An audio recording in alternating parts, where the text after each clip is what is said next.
Welcome back, friends and scoundrels, to our show. I'm Bran. I'm Lynn.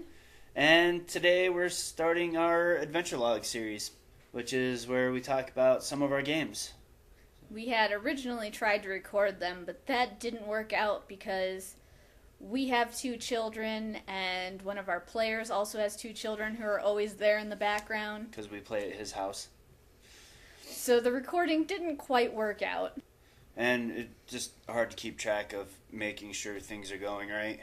So we're going to just start talking about it so that way there's a little bit of relevance to what we're doing. So that way it doesn't just look like we're a bunch of goobers talking about things without having any background in it.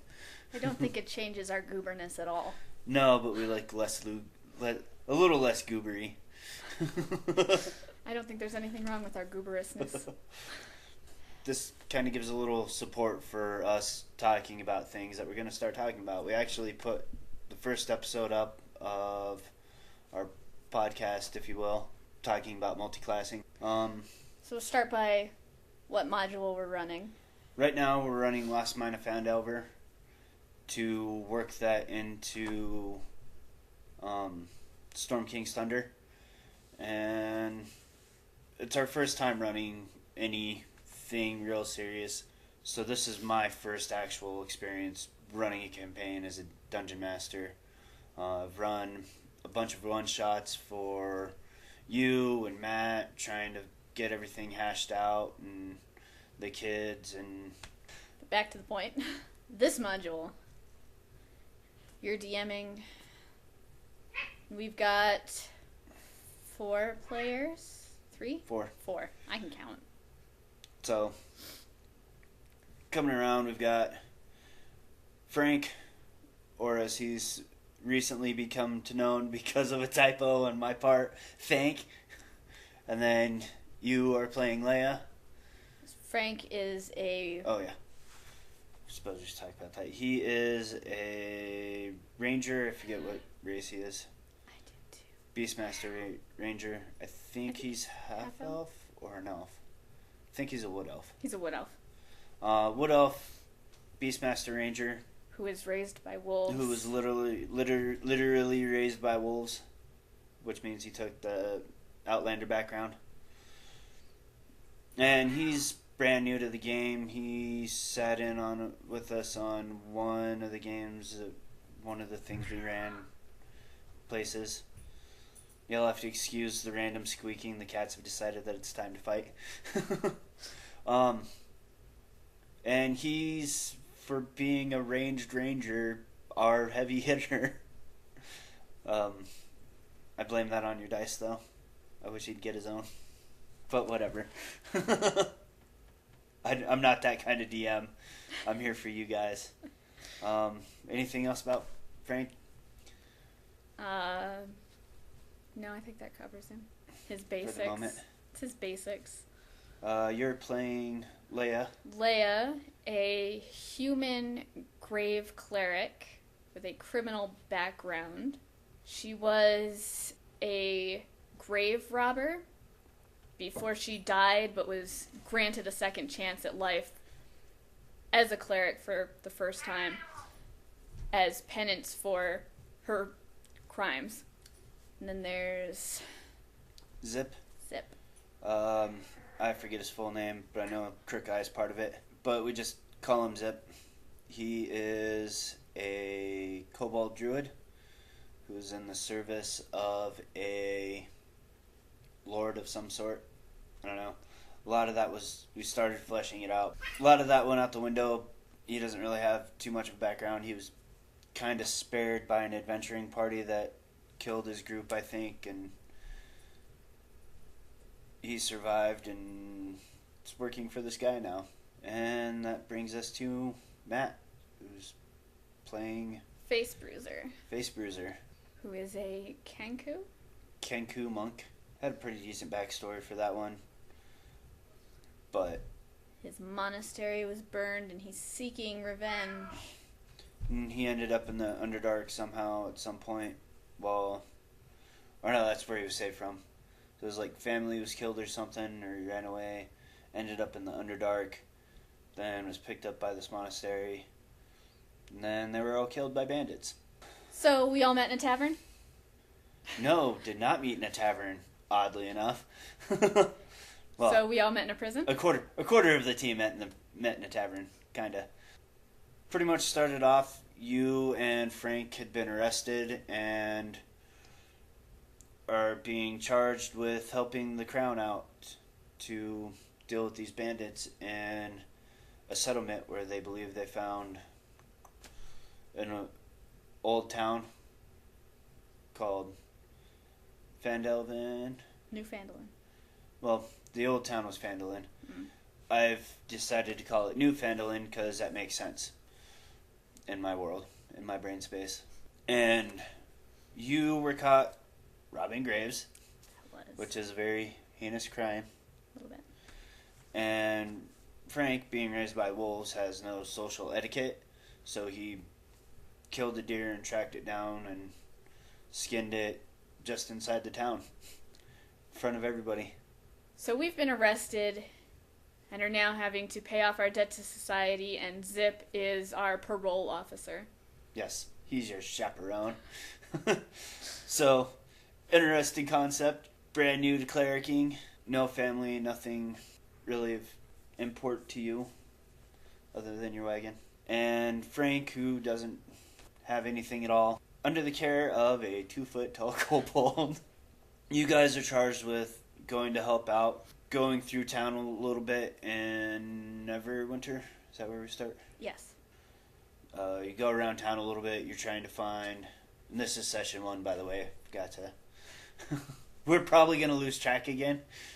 Even though we went through this, kind of gives ourselves a better idea what was going on. Because it's been almost a year.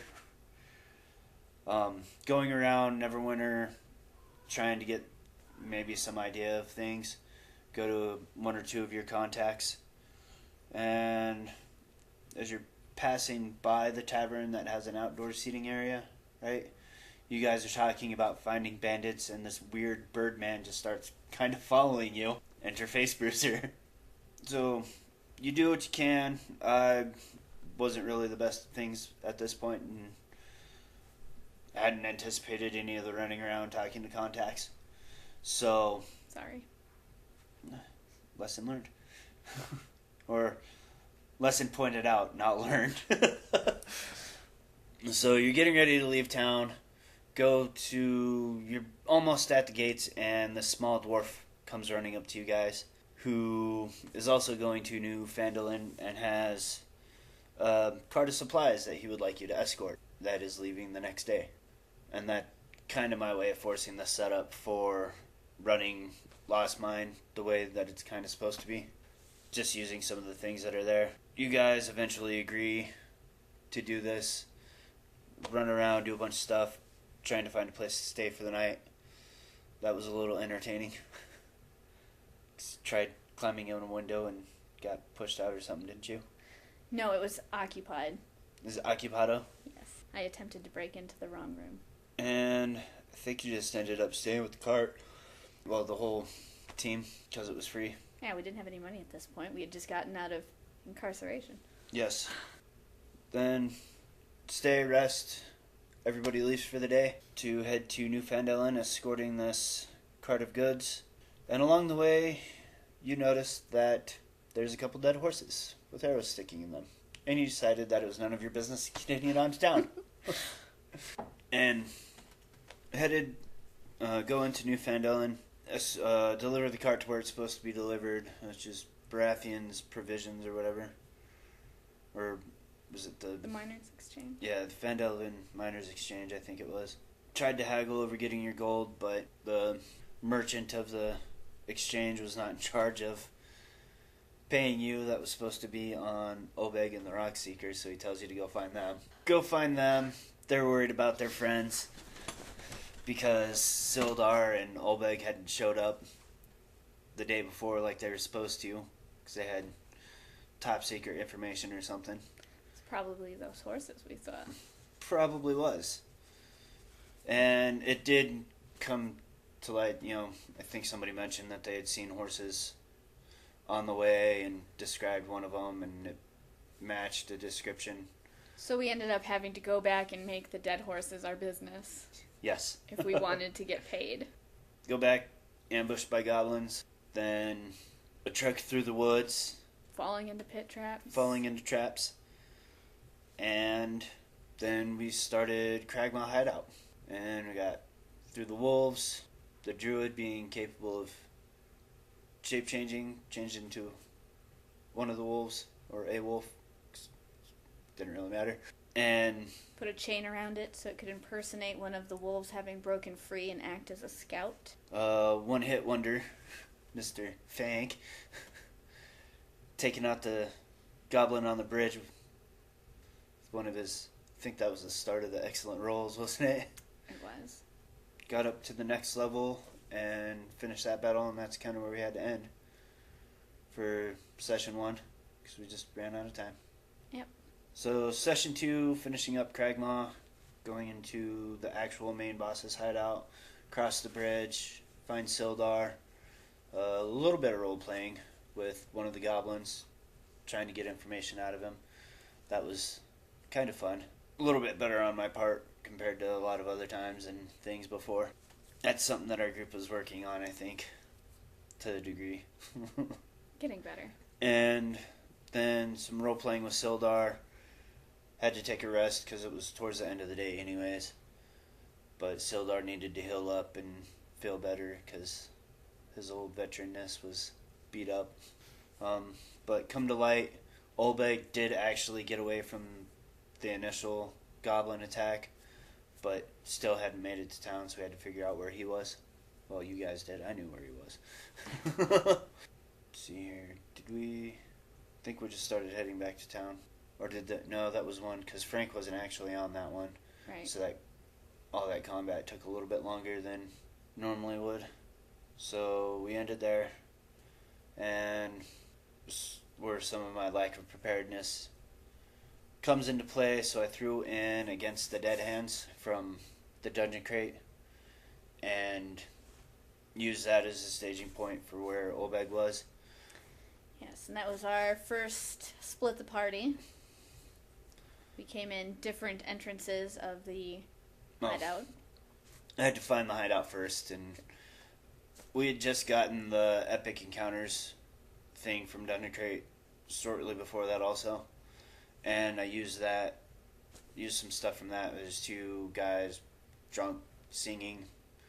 And you came across them and figured out that, hey, maybe these guys have this old bag that we're looking for. So tracked them back to the hideout, and it's this old abandoned inn that the Red Brands are using to help build some of their treasure hoard. So go in, split the party. One went in the front, and you guys came in the back, right? Or did we just go in and then... No, we went around different sides of the building. The bear... Which is Zip. went in with Sildar. I believe so. And Frank and Leia and Face Bruiser made a mess out of the other door. Just kind of went through room by room like you normally do, killing bandits. Killing bandits, knocking over tables. Cleared that. No sign of an old bag, which is one of the running jokes because Kenku not understanding things and mishearing things and whatnot thought they were talking about an old bag and not a dwarf person. So it became kind of a running joke. It was funny. He did do very well with that character. He did. So we cleared the main floor, and we weren't aware there was another one, so Frank and Leia broke into their stores of... whiskey! Got drunk.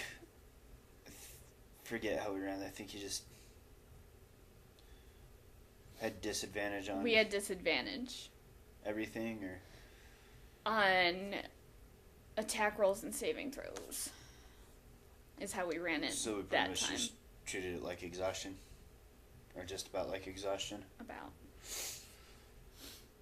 So Sildar, I think it was just Sildar. So here I am as the DM helping out a little bit with my NPC. Found a stairwell to go downstairs in the back of the pantry or something. And went downstairs, set off a trap, but nobody was affected by it. The stairwell fight was a little disastrous and crowded. Oh, yeah, because you set off the flashbang. So they were alerted. And it was pretty much just the first two who got there just did all the fighting. I think you kind of poked around and threw some Toll the Dead or whatever. Yes. I just waved some Toll the Dead around drunkenly. Fell down the stairs a couple of times. Did fall down the stairs a couple of times. Into the other drunk person. I was definitely more of a hindrance to the team at that point. At that point. I'm definitely a hindrance to the team always. Downstairs, going room by room again, just killing bandits. Nothing too special. And we're just your general tropey, go fight things and win the day. Or knock yourself unconscious, as Face Bruiser likes to do. He does like to do that. So, still using the dead hands, map and some of the things that were in it. There's a mimic in the one room. Also happened to be, well, that's where it's supposed to be Willorin. Spoilers, I guess. For any of those few people who haven't run that or anything. It's supposed to be Willorin, which leads into the third part of the Orbs saga. And so we just replaced Willorin with Olbeg. And I used the Mimic as kind of an alarm trap. Where like Frank or somebody went to look at it, and when they opened it, it screeched, and there's another one. But you guys were already engaged in that combat. But the leader of this camp out was supposed to be alerted and stuff. So that was also the second splitting of the party.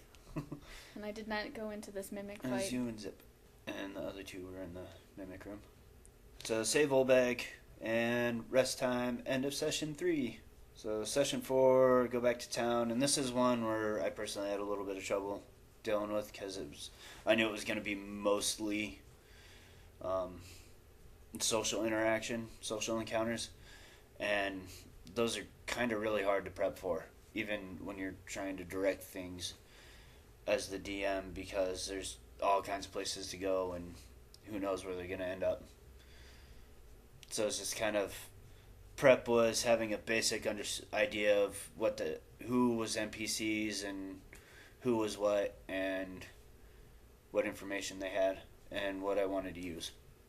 So we didn't get too deep into the quests on that yet. Just talked to the Rock Seekers. You guys got paid. Finally. After that, talked to the innkeeper. Talked to who said his son had mentioned something about finding a hole and a cave entrance, and almost got kidnapped. Yes. Or something. So him and his buddy ran back into the heart of town, and you guys got that information, but it apparently wasn't good enough. So you decided to go out and get some more, which was fun because that led to some of the other encounters that are supposed to happen in town. Went to the Sleeping Giant Inn, which is where the Red Brands generally hang out. And it was just trying to find more information. I forget all the details, but ended up starting a bar fight, kind of. We did. And fought an ogre, which was something that I just kind of randomly threw in there, I think. Just to create an encounter. I think I used the epic encounters again for that. But just to have a little bit of combat in there to make it worthwhile. To give me something more to do. Then we come out of the Sleeping Giant Inn after killing this ogre, and there's 4 Red Brands there. So heard that you'd been looking for them and wanted to put a stop to it. So we murdered everyone. All but one of them. Then you and Zip took the one that you didn't kill out a little bit into the woods and decided to torture him. So Leia isn't an evil person. She's just not exactly on the track of good. And it's part of her character development that she's doing bad things and being punished for it to teach her to be good. As part of her growth as a character. So yeah, she tortured him. But and this session, as far as being a DM, I'll do a little bit just because it's relevant. But this was a good session for me because there was definitely a lot of stuff that I wasn't prepared for, that you really couldn't prepare for, because who knew you guys were going to take this guy out and torture him. I think I did a pretty good job of sticking to my guns and not giving anything up. Partially from a metagame standpoint, you guys had what you needed, but he just watched you guys manhandle and brutally murder his 3 friends. What reason did he have to suspect that you were going to not hurt him? It's true. I think at this point we began to question if we were really the bad guys. Yeah, you did a little bit. So, also, the party is split here. Frank and Face Bruiser wanted to go do something else. Shopping or something. I think Face Bruiser went shopping and Zip headed off into the woods. That's it, Frank. Frank headed off into the woods, yes. I knew what I meant. Yeah, I think Frank was just going to go find a place to hang out, and then he decided that he wanted to try to find a wolf. And I think that's where his session ended. Yes, that is where the session ended. So, we're at 5 now? I guess. So for those keeping track, just keep track yourself. I told you we were going to get lost. So we started the next session with Frank and Leia had levels of exhaustion because Frank was out all night trying to find a wolf, which he failed at. And Leia was kept awake with nightmares that were gifted to her by her deity as punishment for the wrong that she had done. So we've got half the party starting with exhaustion. So that's almost 2 sessions in a row where you're not at your best. So go downstairs, have breakfast, meet Child, and he leads you to the cave. This is also where we decided to stop recording because it wasn't going well. So, enter cave, fought a Nothic. I missed some pieces in here. I thought I had read through well enough and skimmed through decently enough, but I overlooked like a whole bunch of stuff and kept forgetting things. I don't remember the part where there's supposed to be a dead body in that cavern. But oh well, I made it work. So, just go through and explore. Empty room. Fought the wizard, which is one of the areas where I forgot things. He's supposed to run out the secret passage to try to get away, but he probably wouldn't have anyways. Yeah. And he's already almost dead after the first round of combat. Remembered something later, but Zip in bear form had grabbed some stuff, so I was able to work it in there, the things that I missed. And then went and fought some bandits, and we ended the session there. So, nothing terribly exciting. Did Face Bruiser die before we ended the session?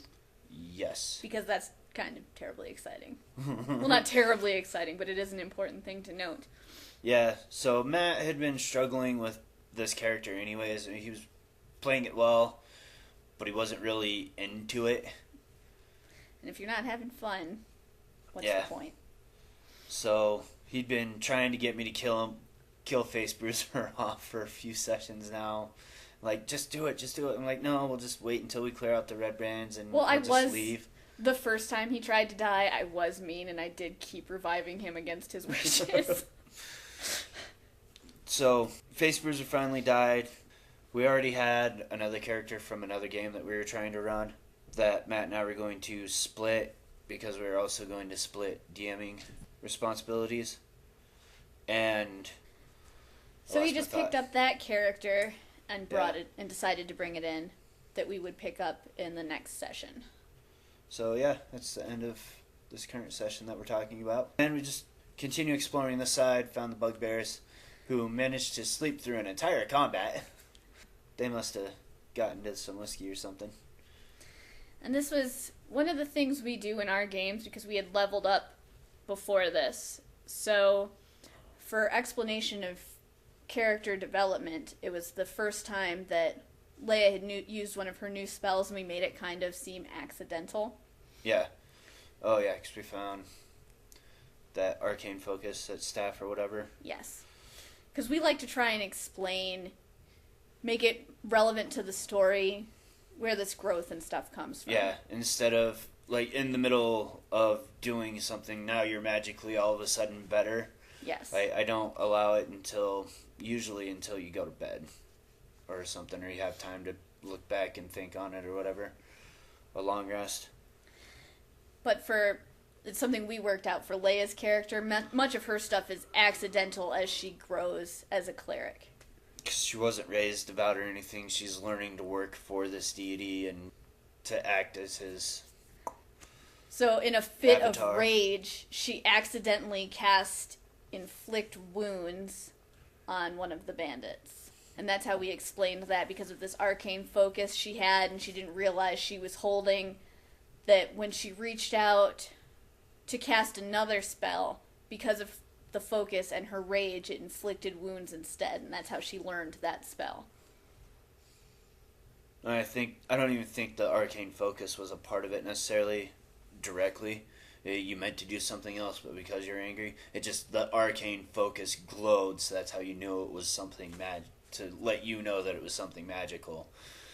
Because that's the other side of things too. I don't like to just give you things and be like, it's worth this much and it has these properties. You're not going to know that when you pick it up in the dungeon unless you take a moment to do an arcana check on it. And even then, I'm still not going to give you everything. It's like, how many potions do you have that you don't know what they are? A lot. I have a lot of unidentified potions. And I write them down and I make note of what they are. I just don't tell you. You just find a bottle of pink stuff or a bottle of green gooey liquid. And try to convince people to drink them. Yep. Sometimes it's just water. So that's how we do the learning of spells and the progression of character in that way. Yeah. To make it make sense, because we don't like just even though you've never done magic before, you suddenly know all this stuff. Yeah. I mean, Leia hasn't done any studying. She doesn't have any books. She's never been taught by anyone. These things keep happening by accident.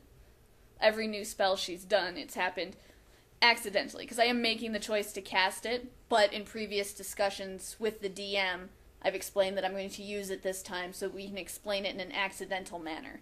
Yeah. You know, for or story instinctual progression reasons. or whatever. Yeah. Because that was the first time you used your divine, or one of the time. No, it was that time, wasn't it? Or was it another The time? channel divinity? Yeah. That was earlier. I forgot about that. It was the first time because we were failing a little hard. So I got scared and I instinctually grabbed This new holy charm that you found. my new holy That had a charm. faint glow purple to it. Purple glow. And when I grabbed it, it caused the... what were we fighting? I don't remember. I don't remember what we were fighting either. But they glowed faintly purple, which is the color we've decided of my magic. And then the next time Frank hit it, it did more damage. And that was the first time I accidentally cast Channel Divinity, Path to the Grave. I think that's what it is. I'm pretty sure. Seems legit. It does seem legit.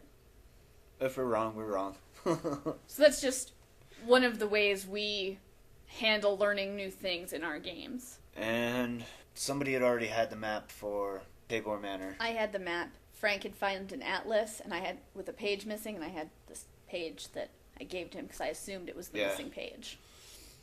So, with that, they're able to find the secret passages to get to the other side, because you know you're in the bad guy's hideout. You gotta make sure it's clear. So poor Matt ended up sitting out almost the entire session.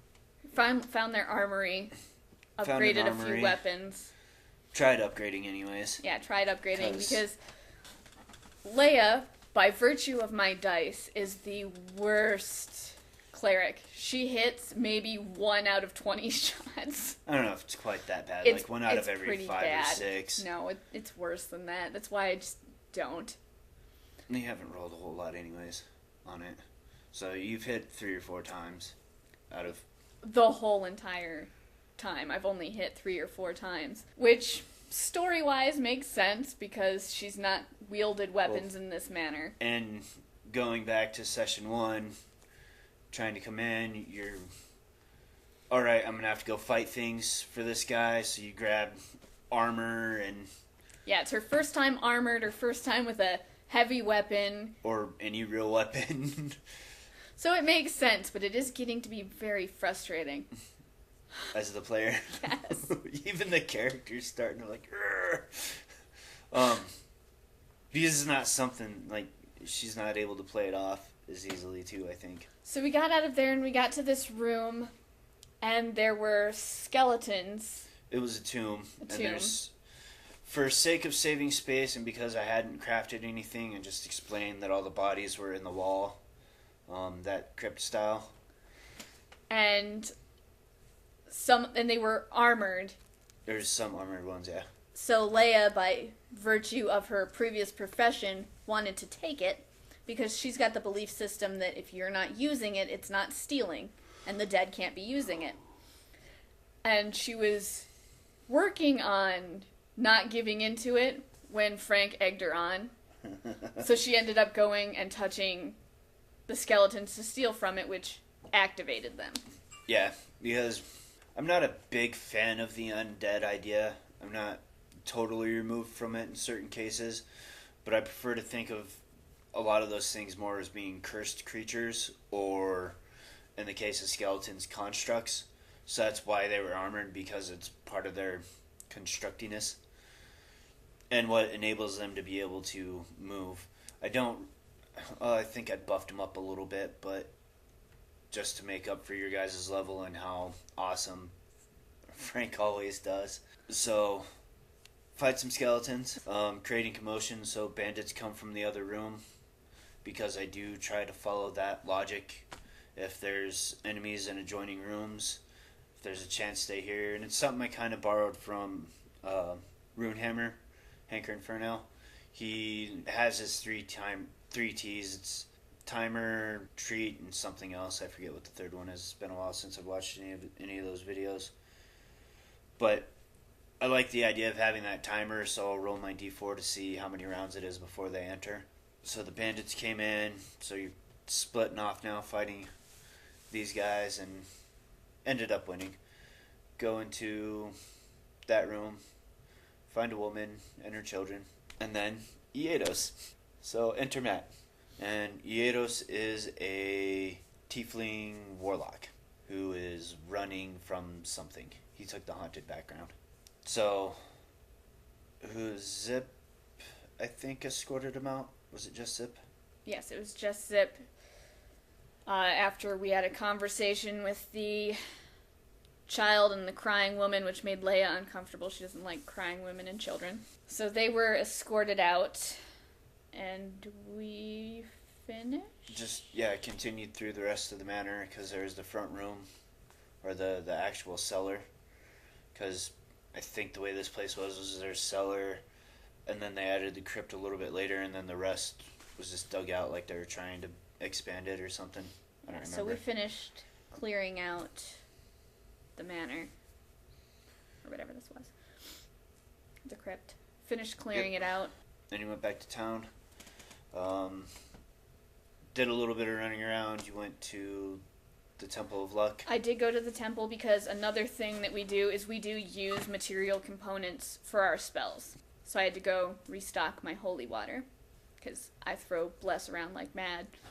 So yeah, you needed to restock that. Met an annoying child. I don't think Zip sat down and started going through his stuff, which is where I was kind of glad we had a break in there, because then I remembered that I forgotten something. So in the book that he grabbed as a bear, he found a note to Yarno, and I could have swore I said something before you guys headed out, but I might have missed it, or just everybody was talking and nobody heard me. It's possible. Sildar came back, and knowing Zip and wanting to see how things are going, sat down with him and was talking about not being able to find his friend and then find this letter. So you guys think you're in the clear, but he's maybe not, because it seems like this is going deeper. So we think we've won our freedom. Turns out we're wrong. Well, not necessarily wrong. He's got to consult with Lord Neverember, which is going to take a couple of days because travel. but also that there's new information that come to light that the Red Brands aren't just a new organization moving in because there's an opportunity here. They're under orders from this thing called the Black Spider, who turns out Yarno was working for. So this is me kind of dealing with you and Frank being conscripted into doing this. So we're going to stop this recap here because we've got a few more to go for sake of length of video. Yeah. And we'll do another video with the rest of our sessions up until current. Yeah. And then we'll try and keep current, and we are going to try and begin recording again when we do enter the actual Storm Kings, which is another reason we're making this update log. Like I said, the main purpose is just that way there is a background for us doing this, and so we don't just seem like people who are just talking about things and don't have any experience. Anyways, So cutting yes. it off. Thanks for watching. Like, comment, subscribe. Come back for part 2. And until next time. Live to roll.